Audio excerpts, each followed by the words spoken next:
Welcome back to Reddit Whispers. I've been a silent reader here for a long time, listening to your stories of heartbreak, triumph, and the strange, unbelievable twists that life throws at us.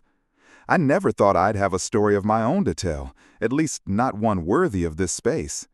My life, up until a few months ago, was what you'd call comfortable, predictable even. My name is Juan, and for 12 years, my world revolved around one person. My wife, Isabella. Our story wasn't a whirlwind romance from a movie. It was a slow burn, built on shared jokes, lazy Sunday mornings, and the quiet understanding that grows between two people who have chosen to build a life together. We met in college in Sao Paulo, two kids trying to figure out the world, and we found a home in each other. We supported each other through final exams, first jobs, the death of my father, her mother's illness.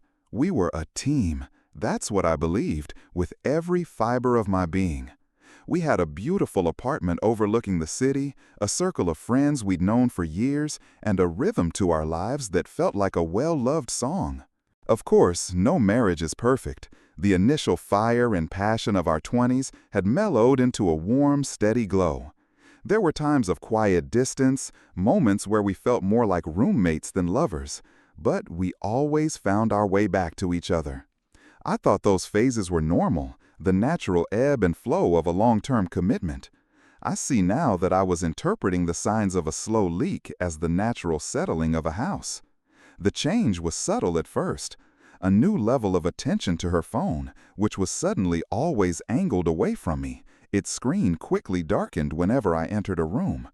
I'd ask who she was texting, and the answer was always the same, a breezy, "Oh, just Camilla."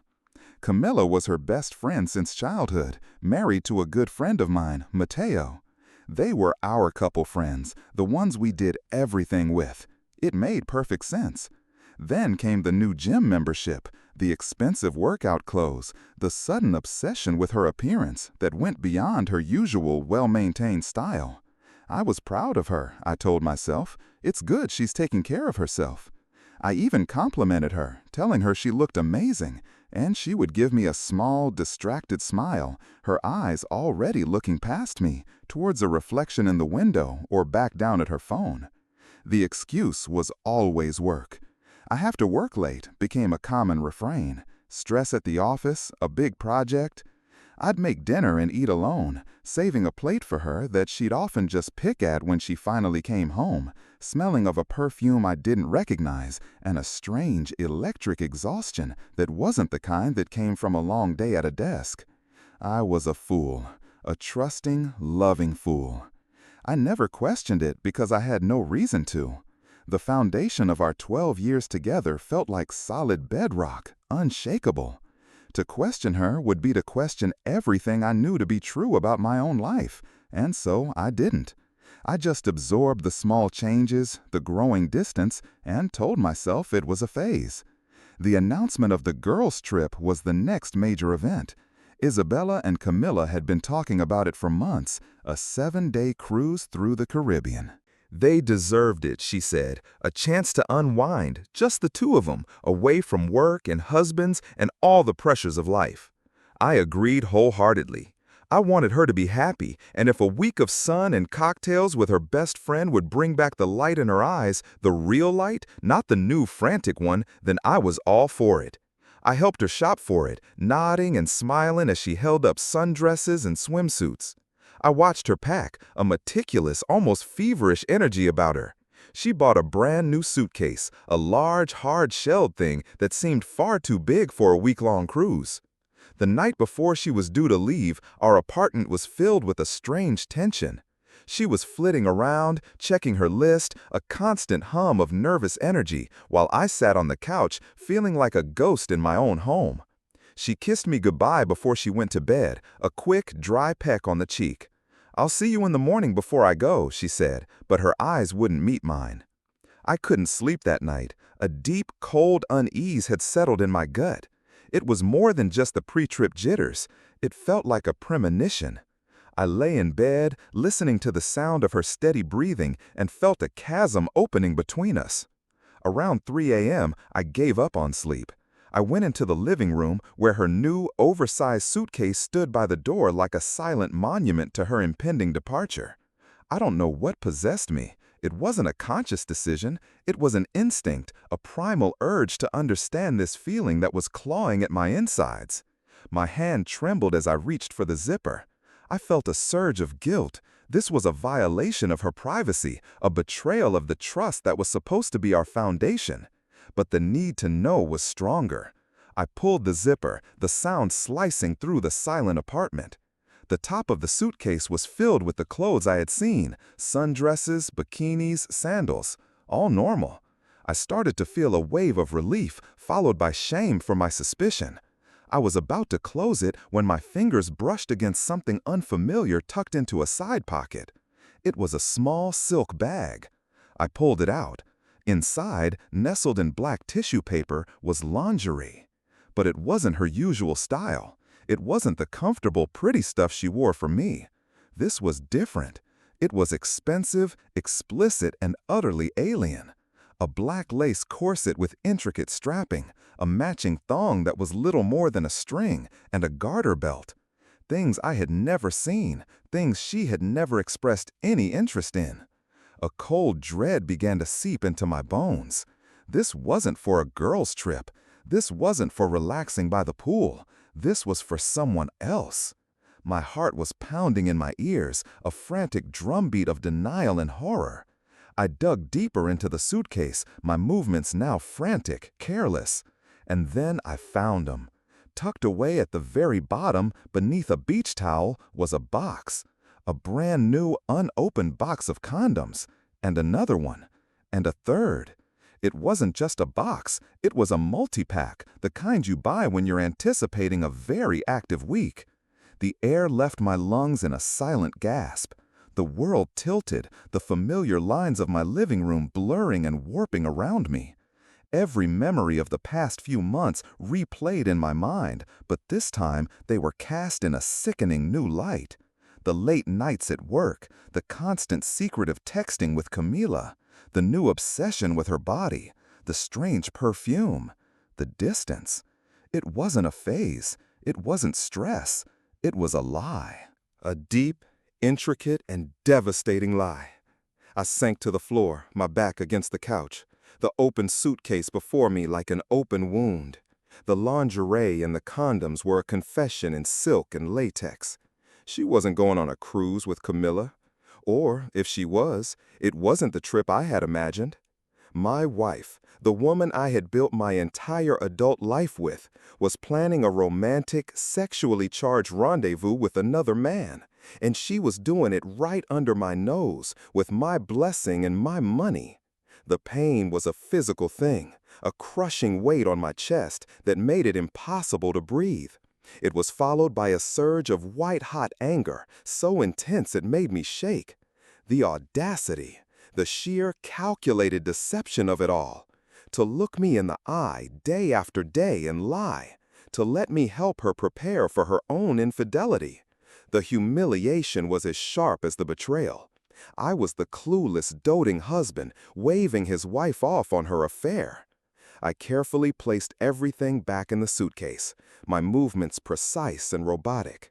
I zipped it shut, the sound now feeling like the closing of a coffin lid on my marriage. I went back to our bedroom and looked at her, sleeping peacefully, an innocent expression on her face. She was a stranger. The woman I loved was gone, replaced by this person who was capable of such profound deceit. I knew in that moment that I couldn't confront her. Not yet. A simple confrontation would lead to more lies, to gaslighting, to a pathetic attempt at trickle-truthing that would only insult my intelligence further. She would deny it, call me crazy and insecure for going through her things. No, she didn't deserve an easy way out. She didn't deserve a chance to spin another story. She deserved to be exposed. The truth needed to come out. Not in a screaming match in our apartment, but in a way that was as calculated and undeniable as her own betrayal. My mind started racing, the gears of grief and rage grinding together to form a new, cold purpose. The plan wasn't clear yet, but the first step was. Her partner in this was supposedly Camilla. Camilla was married to Mateo. Mateo was my friend. If Isabella was lying to me, was it possible that Camilla was lying to Mateo as well? The whole girls' trip was a coordinated deception. It was a long shot, but if my world was going to be shattered, I was going to make sure I had all the pieces. I took out my phone, my fingers hovering over Mateo's name. It was the middle of the night, but sleep was a distant memory. I needed an ally. I needed someone who might be standing on the same crumbling ground as me. I needed to know if I was alone in this nightmare. I pressed the call button, my heart a cold, heavy stone in my chest. The betrayal wasn't just the affair itself. It was the casual destruction of our shared history. It was the way she had turned our life into a stage for her deception, making me an unwitting actor in her play. Every "I love you" from the past few months now felt like a carefully delivered line. Every shared meal, a prop. Every touch, a lie. The woman I had vowed to spend my life with was not just leaving me, she was methodically erasing the man I thought I was, the trusting husband, the partner, the friend. In his place, she was leaving a fool. And as I sat there in the dark, the faint glow of the city lights filtering through the blinds, I made a new vow. I would not be a fool. I would not be a victim. The story of our ending would not be the one she was writing. It would be the one I was about to begin. The anger was a strange sort of fuel, burning away the shock and leaving behind a terrifying clarity. The game was on, and she didn't even know she was playing. The phone was ringing in my ear, a relentless sound in the oppressive quiet of my imploding life. And then a groggy voice on the other end. "Joe, is everything okay? It's 3 in the morning." My own trap was about to be set. The voice on the other end of the line was thick with sleep, Mateo's usual cheerful tone replaced with groggy concern. My own voice, when it finally came out, was a strained, hollow version of itself. I asked him if Camilla was home, if she was there with him. He confirmed she was, sleeping beside him, and the worry in his voice sharpened. He thought something terrible had happened, an accident, a family emergency. In a way, he was right. I told him I couldn't talk over the phone, that I needed to see him, that it was urgent and it was about our wives. The gravity in my tone must have cut through his sleep-addled brain, because he didn't argue. He just told me to give him 30 minutes to get dressed and meet him at the all-night cafe by the park, a place we've been to 100 times before, for coffee and conversation, but never for a clandestine meeting in the dead of night. The 30 minutes I had to wait were among the longest of my life. I paced the apartment like a caged animal. The image of the lingerie and condoms burned into my mind. I looked at photos of us on the wall, a smiling, happy couple on vacation in Bahia, at a friend's wedding, on our own wedding day. It was like looking at a stranger's life. Who was that smiling man, so blissfully unaware of the chasm beneath his feet? When I left the apartment, Isabella was still sleeping, her face a mask of tranquility. I felt a surge of revulsion so strong it almost made me gag. I closed the door behind me with a quiet click, a sound that felt incredibly final. The cafe was nearly empty, the air thick with the smell of stale coffee and disinfectant. Mateo was already there, sitting in a booth, his face etched with anxiety. He looked tired and confused. As I slid into the seat opposite him, he started firing questions. Was Isabella okay? Was there an accident? I held up a hand to stop him, took a deep breath, and laid out the story. I told him everything. The growing distance, the secrets, the phone, the obsessive working out, and then the suitcase. I described the lingerie piece by piece. I described the 3 boxes of condoms. I watched his face as I spoke, saw his expression shift from concern for me to confusion, then to dawning horror, and finally to a guarded, defensive anger. His first reaction was to protect his wife. "There has to be a mistake, Joe," he said, his voice low and firm. "Camilla wouldn't do that. She loves me, and she and Isabella are best friends. Maybe it's a gift for someone, a bachelorette party joke?" The excuses were pathetic, and I think he knew it, but he had to try. The human mind will perform incredible acrobatics to avoid a painful truth. I just looked at him, my expression unwavering. "Mateo," I said, my voice cold and steady. "3 boxes. And the lingerie wasn't a joke. It was for a seduction. Has Camilla been acting differently lately? Late nights at work? Glued to her phone? New expensive habits she can't quite explain?" I was just listing my own observations about Isabella, but I saw the flicker of recognition in his eyes. It was a direct hit. He went silent, staring down into his untouched cup of coffee. I could see the wheels turning in his head, his mind frantically reevaluating the past few months of his own life, re-examining moments he had dismissed, connecting dots he hadn't wanted to see. He started talking, slowly at first, then in a rush, as if a dam had broken. Camilla had been different too. The same excuses, the same obsession with the gym, the same secretiveness with her phone. He'd even questioned a charge on their credit card statement a few weeks ago for a ridiculously expensive hotel bar across town, and she'd concocted a flimsy story about a work event she'd forgotten to mention. At the time, he'd let it go. Now it was another piece of a puzzle he never wanted to solve. We sat there in that sterile 24-hour cafe, 2 husbands in the middle of the night, our marriages crumbling around us under the harsh fluorescent lights. The shared betrayal forged an instant, grim bond between us. The pain was still raw, but it was no longer a solitary burden. We were in this together. The initial shock began to subside, replaced by a cold, hard anger. We weren't just victims, we were partners who had been played for fools. The idea of a simple confrontation seemed wholly unsatisfying. What would it achieve? Tears, denials, more lies? They would try to control the narrative, to paint us as jealous, insecure husbands who violated their privacy. They would try to turn it around on us. We decided right there in that booth that we would not let that happen. We would seize control.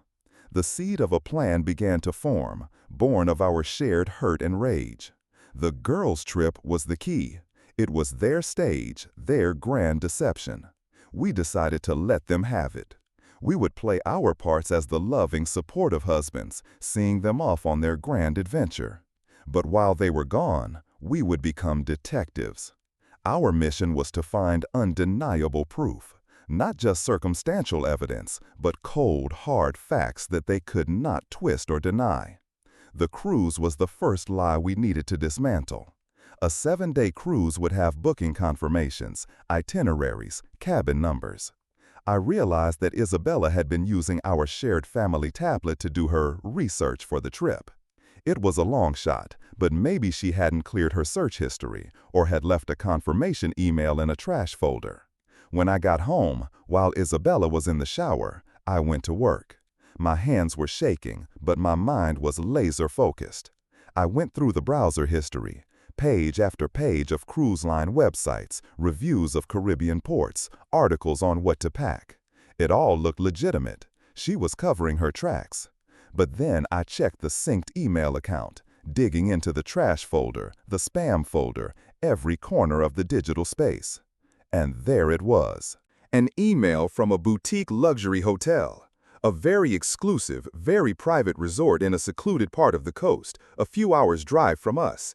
It was not a cruise port. The email was a booking confirmation for a 7-night stay in the Serenity honeymoon suite, booked under a name I didn't recognize. I forwarded the email to my own account and then deleted it from the trash permanently. My heart was hammering against my ribs. This was it, the smoking gun. The entire cruise story was a fabrication, a meticulously crafted illusion to get them out of the city and into a lover's nest. I immediately sent a screenshot to Mateo. His reply was instant, a single profane word. He did some digging of his own. He checked their shared credit card statements online and found it, a charge from that same hotel for a deposit made 3 weeks ago. The description was disguised, listed under a holding company name, but a quick search of the company revealed it was the parent corporation for that exact chain of luxury resorts. They thought they were so clever, but they were getting sloppy. The plan now had a destination. They weren't going to the Caribbean. They were driving up the coast to a five-star resort known for its privacy and couples experiences. The name of the suite itself, the honeymoon suite, was a cruel, ironic twist of the knife. The trap began to take shape. We would not confront them before they left. We would give them the most heartfelt, convincing goodbye they had ever received. We would let them walk into their own lie, believing they had succeeded. And then we would follow them. We would drive to that resort. We wouldn't just call them or text them a picture of the hotel confirmation. That was too easy. It would still allow them room to maneuver, to concoct another lie. No, we needed to catch them in the act. The confrontation had to be in person. It had to be on their turf, in their love nest. It had to be sudden, shocking, and absolute. We spent the next day planning the logistics in a series of coded text messages. Mateo was an engineer, and his mind for detail was invaluable. We would rent a car, something inconspicuous, not our own vehicles. We would book a room at the same resort under one of our names. It was a risk, but it was a large enough place that we could likely remain unseen. We would arrive the day after them, giving them a full day to settle in and get comfortable in their lie. We would be ghosts, observing, gathering our final visual proof. We talked about what that proof should be. A photograph? A video? The idea felt sordid, but we knew that in the messy divorce proceedings to come, undeniable proof would be our shield against any potential lies or accusations they might throw at us. We decided to hire a private investigator, but not for the whole week. That was too expensive and too impersonal. We would do the reconnaissance ourselves, and we would hire a local professional for one specific task, to get photographic evidence of them with their lovers at the resort, clear shots of them being intimate in a public space, like the pool or a restaurant. It was a cold, calculated business transaction. We were no longer husbands. We were strategists, planning a military operation. The objective was truth. The collateral damage was our own hearts. The day of their departure was a masterclass in deception, a piece of theater so convincing it almost made me sick. I helped Isabella with her bags, a polite and helpful stranger. I kissed her goodbye at the door, forcing a smile that felt like it was cracking my face. "Have an amazing time," I said, my voice betraying none of the turmoil inside me. "You deserve it. I love you." The last two words felt like ash in my mouth. She smiled back, a brilliant, relieved smile. The smile of someone who has successfully sold a lie. "I love you too," she said, before turning and walking away, pulling the large suitcase filled with her secrets behind her. Mateo reported a similar scene with Camilla. They left together in Camilla's car, two best friends off on an adventure, waving cheerfully as they drove away. As soon as they were gone, the act dropped. I called Mateo. "They're on their way," I said. "Stage 1 is complete." There was no triumph in my voice, only a deep, weary emptiness. The next phase of the plan was perhaps the cruelest, but the most necessary. We went to our respective homes and we packed. We packed a suitcase for each of our wives. We went through their closets and drawers, collecting their clothes, their shoes, their toiletries, everything they owned. We were methodically and unemotionally erasing them from our homes. Every item I picked up, a dress I'd bought her for our anniversary, a sweater she loved to wear on cold nights, was a fresh stab of pain, a memory now tainted and spoiled. But I packed it all. Mateo did the same. We were not just packing their things, we were packing up our marriages, folding away 12 years of life into a handful of suitcases. When we were done, our homes felt cavernously empty, silent and sterile. The final step before our own departure was to speak with our lawyers. We each had a consultation, explaining the situation in cold, factual terms. We were advised on the next steps, on how to protect our assets, on what to expect. We had the divorce papers drawn up, ready to be served. We were leaving nothing to chance. We were building a fortress of facts and legal documents around our shattered lives.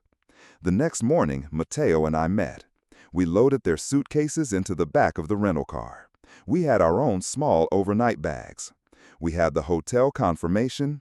We had the name of the private investigator we would meet near the resort. We were ready. The drive up the coast was surreal. We barely spoke. The radio played softly, a meaningless soundtrack to the end of our worlds. We were two soldiers heading into a battle we knew we would win, but a victory that would feel exactly like a defeat. We were on our way to expose the lie, but we were also on our way to confront the death of the future we had so carefully planned. The perfect trap was set. All that was left was to watch them walk into it. The drive was a silent, 4-hour journey through a landscape that seemed to mock us with its beauty. Lush green hills rolled down to a sparkling blue ocean. The sun was bright, and the air was warm. It was the kind of day you'd want for a romantic getaway, a cruel irony that was not lost on either of us. Mateo drove, his knuckles white on the steering wheel, his gaze fixed on the road ahead. I navigated, but my mind was elsewhere, replaying 1,000 memories, searching for the exact moment the rot had set in. Was there a sign I missed? A cry for help I didn't hear? Or was I just a convenient placeholder in a life she never truly wanted? The questions were a form of self-torture, a pointless exercise, but my mind wouldn't let them go. We had a playlist of old rock music playing, the soundtrack of our college years. But the familiar songs of rebellion and freedom now sounded like a requiem for our lost youth and our naive belief in forever.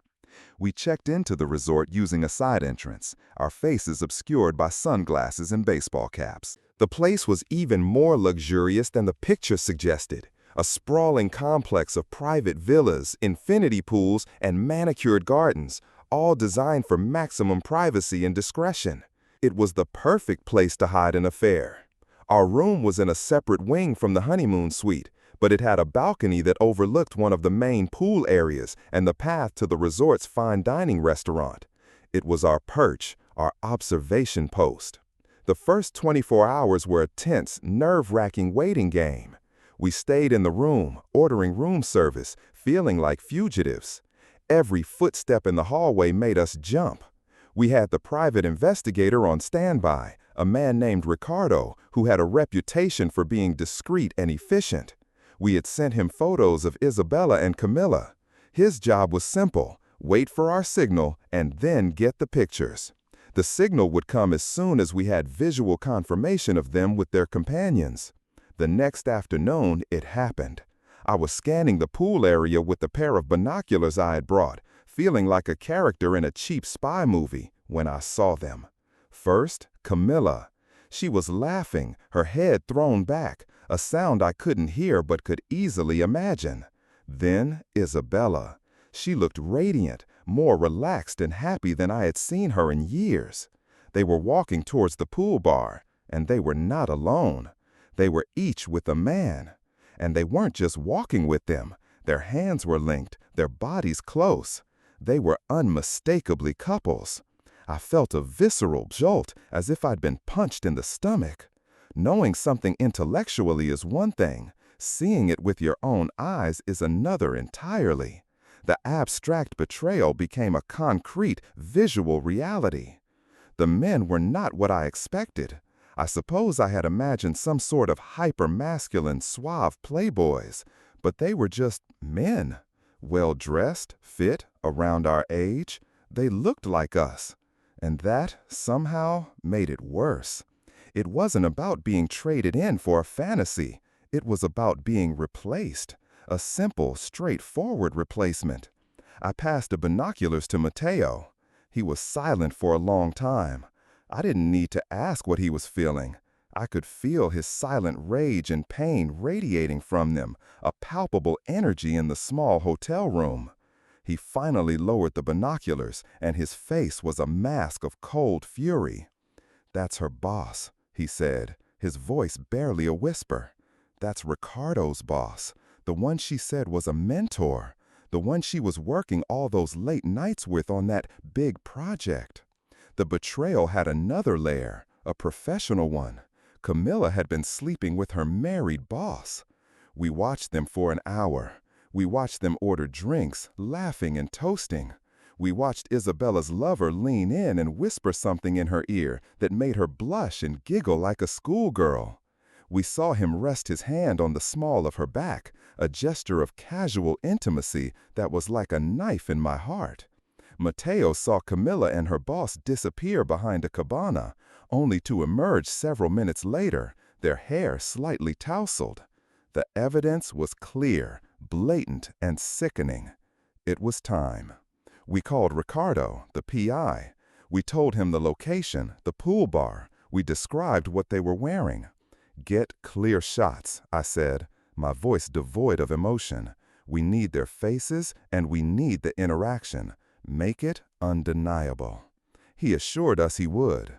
We then set the final phase of our plan into motion. We called the front desk. I put on my most charming, polite voice and explained that I wanted to arrange a little surprise for my wife, Isabella, and her friend Camilla, who were staying in the Serenity honeymoon suite. I explained that their husbands, myself and Mateo, had arrived a day early to surprise them for their anniversary. The concierge, a young woman with a syrupy sweet voice, was completely taken in by the romantic gesture. She cooed about how wonderful it was. We arranged for a special dinner to be delivered to their suite that evening at 8 p.m. A bottle of the finest champagne, a platter of chocolate-covered strawberries, and a card. And we asked for one more thing: 2 extra key cards for their suite so we could get in to set up the surprise. The concierge was more than happy to oblige, promising to have them waiting for us at the front desk. It was all so disgustingly easy. An hour later, Ricardo sent us a file, a dozen high-resolution photos. Isabella and her lover kissing by the pool. Camilla sitting on her boss's lap, feeding him a grape. The 4 of them laughing together, a perfect picture of a happy foursome on vacation. The images were clinical, irrefutable, and devastating. We printed a few of the most damning shots on the hotel's business center printer. We had everything we needed. The trap was fully prepared. The rest of the afternoon was spent in a state of suspended animation. The anger and adrenaline had been replaced by a profound, hollow sadness. This was really it. There was no going back. We were about to detonate a bomb in the middle of our lives, and we would be caught in the blast just as much as they would. We talked about our futures, or what was left of them, the divorces, selling our homes, the awkward conversations with friends and family. It was a daunting, miserable road ahead. But it was a road built on truth, and that was the only thing that mattered now. At 7:30 p.m. we left our room. We were both dressed in neat, casual clothes. We looked like 2 ordinary men on vacation. We picked up the keys from the front desk, the concierge giving us a knowing, congratulatory smile. We walked towards their suite, our footsteps echoing in the quiet, perfectly manicured corridor. With us, we carried a small, elegantly wrapped gift box. Outside their door, we could hear the faint sound of music and laughter. My heart was pounding a frantic, painful rhythm against my ribs. I looked at Mateo. His face was pale, his jaw set. We nodded at each other, a final, silent pact. I slid the key card into the lock. It beeped green. I took a deep breath and pushed the door open. The scene inside was one of domestic bliss. The 2 men were on the couch, watching television. Isabella was coming out of the bedroom, wearing a silk robe. Camilla was at the minibar, pouring drinks. They didn't see us at first. Isabella was the first to look up. Her eyes met mine. The smile on her face vanished, replaced by a look of utter, disbelieving shock. Her face drained of all color. The glass in Camilla's hand slipped, shattering on the tiled floor. The music was still playing, a cheerful, upbeat song that was a grotesque counterpoint to the frozen horror in the room. The 2 men on the couch looked from Isabella's face to us, their expressions shifting from confusion to alarm. No one spoke. The silence stretched for an eternity, thick and heavy with unspoken words. Mateo and I stepped fully into the room and closed the door behind us. We didn't shout, we didn't scream. Our composure was our weapon. I walked over to the coffee table and placed the small gift box down. I opened it. Inside were the photographs Ricardo had taken. I laid them out, one by one, a neat row of smiling, kissing, adulterous faces. Isabella stared at the photos, her mouth slightly agape, a small, choked sound escaping her throat. Camilla just stared at Mateo, tears welling in her eyes. I then looked at Isabella's lover. "I believe you're in our suite," I said, my voice eerily calm. Mateo looked at Camilla's boss. "You have 60 seconds to get your things and get out of here, both of you." There was no menace in his tone, just an absolute, unshakable authority. The two men, to their credit, didn't argue. They scrambled to their feet, grabbing their wallets and phones, avoiding eye contact with any of us. They were out the door in less than 30 seconds, cowards fleeing the scene of the crime. Now we were alone, just the four of us, the original foursome, the two best friends and their husbands. Isabella finally found her voice. "Joan, I can explain." It was a pathetic, reflexive response. "No," I said, cutting her off, "you can't, and I'm not interested in hearing you try." Mateo then walked back to the door and opened it. He gestured to the hallway, where we had asked a bellhop to place their suitcases, the ones we had packed. "We packed your bags for you," Mateo said, his voice flat. "Everything you own is in those suitcases. Your lives with us are over." I placed a set of documents on the table, next to the photographs. "These are the divorce papers," I said. "Our lawyers will be in touch with yours. We are selling the apartment. Half of the proceeds will be wired to your account when it's done. Don't try to come back to the house. The locks have already been changed." Isabella broke down then, a storm of sobs and pleas. Camilla was just standing there, completely catatonic, tears streaming down her face. There was no satisfaction in their pain. There was no joy in this victory. There was only a vast, empty ache. We had exposed the lie, but what had we won? The right to be alone with our broken hearts. We didn't wait for a response. We didn't engage with their tears or their desperate attempts at explanation. We had said what we came to say. We turned around, walked out of the suite, and closed the door on our marriages for the last time. The perfect trap had been sprung, and we were all caught in it. The walk back down the corridor was the longest of my life. The sounds of Isabella's hysterical sobbing faded behind the heavy wood of the suite door, but they echoed in my mind. Mateo and I didn't speak. There was nothing left to say. We had executed our plan with chilling precision, and the result was a hollow, desolate victory. We got back to our own room, and the silence was deafening. We were two generals after a successful but catastrophic battle, surveying the ruins of a world we had helped to destroy. There was no celebration, no relief, just the crushing weight of finality. We had exposed the lie, but what had we won? The right to be alone with our broken hearts. We didn't wait for a response. We didn't engage with their tears or their desperate attempts at explanation. We had said what we came to say. We turned around, walked out of the suite, and closed the door on our marriages for the last time. The perfect trap had been sprung, and we were all caught in it. The drive back was even quieter than the drive there. The adrenaline was gone, the anger was spent, and all that remained was a grief so profound it felt like a physical illness. I kept seeing her face when she saw me at the door, the instantaneous flash of shock, fear, and guilt. It was an image that would be seared into my memory forever. I had wanted to see her reaction. I had craved that moment of confrontation, but now that I had it, I just felt empty. The trap hadn't just caught her, it had ensnared me too, binding me to this traumatic, cinematic ending that would forever define the end of our 12 years together. When I returned to our apartment, the emptiness was overwhelming. Her absence was a physical presence. Her side of the closet was bare, her drawers were empty, her favorite coffee mug was gone from the cupboard. I had been the one to pack her things, but the reality of her erasure was stark and brutal. For days, I just existed. I moved through the motions of life in a fog. I went to work and stared at my computer screen for hours, achieving nothing. I came home and ate takeout, the silence of the apartment amplifying my own loneliness. Her lawyers contacted mine. It was all very clinical and cold. The paperwork moved forward, assets were divided, and the life we had built together was dismantled piece by piece, like a Lego set being broken down into its component parts. Mateo and I became each other's lifeline. We met for drinks a few times a week, not to rehash the events, but just to sit in a shared, understood silence. We were members of a club no one wants to join. We were the only two people on earth who knew the exact texture of this particular pain.